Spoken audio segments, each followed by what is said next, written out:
Welcome to The Explainer. You know that book sitting on your shelf?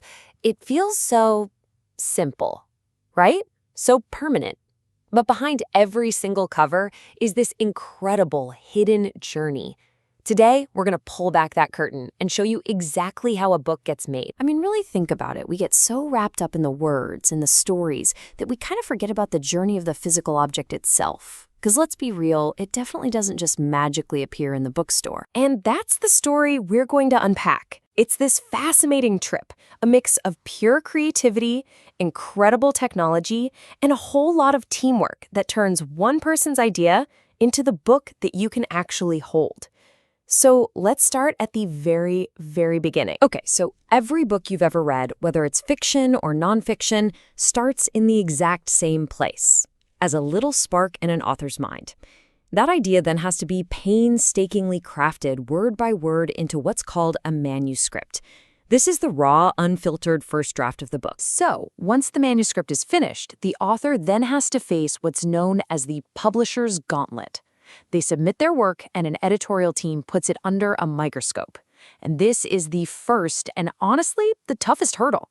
It's only if that manuscript is deemed truly publication-worthy that it gets the green light to move forward. So what are these editors actually looking for?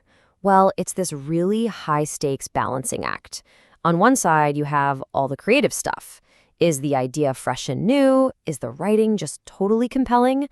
But then, on the other side, you've got the cold, hard business questions. Is there a market for this book right now? Is it actually going to sell? A book has to nail both of those things to make it through. All right, once a manuscript gets that coveted green light, the real transformation starts. It enters the refinement stage. This is where a whole team of experts takes the author's raw words and starts meticulously, carefully polishing them into a diamond. You know, there's a great way to think about this role. The editor is the guardian of the book's quality. And that goes so far beyond just fixing spelling and grammar. They're a true partner to the author, helping to shape the book's entire structure, strengthen the arguments, and make sure every little fact is checked. And this is super important to understand. Editing and proofreading are not the same thing. Not at all. Think of editing as the big picture surgery.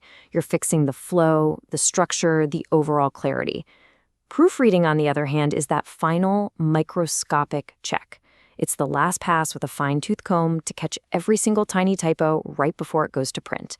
And you absolutely need both. So, the words are perfect. They're polished, they're ready. Now the book needs a body. We're moving into the design phase, and this is all about giving that story a physical form, turning a file on a computer into a complete reading experience. The designer's job here is just immense, and it's all about making your experience as a reader feel effortless. Every single choice they make, from the font they pick for readability to how images are placed on the page, all of it is done to guide your eye and make the whole thing feel clear, intuitive, and just, well, beautiful. And then you have the cover. It really is the book's first hello to the world. And it's so much more than just pretty decoration. A great cover has to somehow capture the book's entire mood, its subject, its very soul. And getting that just right is this huge collaborative effort. Okay, now for the part that feels like actual magic. The words are polished, the design is locked in. It's time to turn that digital file into a physical object that you can hold. We are now entering the printing phase, where the book is finally physically born. This stage is like watching a mechanical ballet.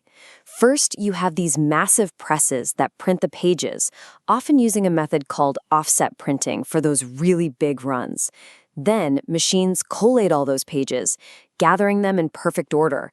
And finally, they're all bound together, transforming thousands of loose sheets into the finished books we know and love. And here's a really cool little detail about the craft that still survives. While most books today are bound by machines, some special limited editions are still bound entirely by hand.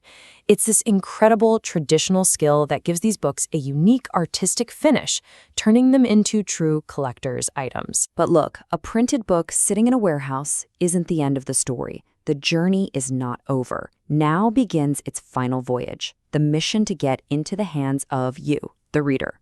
And that takes a massive logistics and marketing effort. Today, publishers use what they call a multi-channel approach to find every single possible reader out there.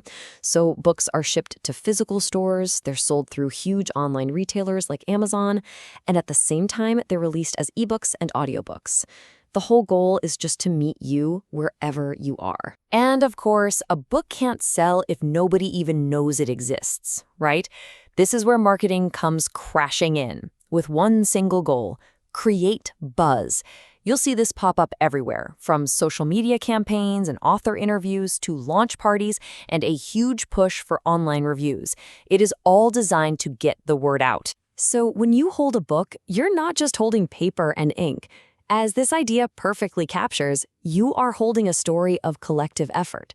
It's the final, tangible result of this long, complicated journey, brought to life by the minds and hands of so many different people. So think about that whole journey, from the author's first little spark, through the editor's polish, the designer's vision, and the printer's craft.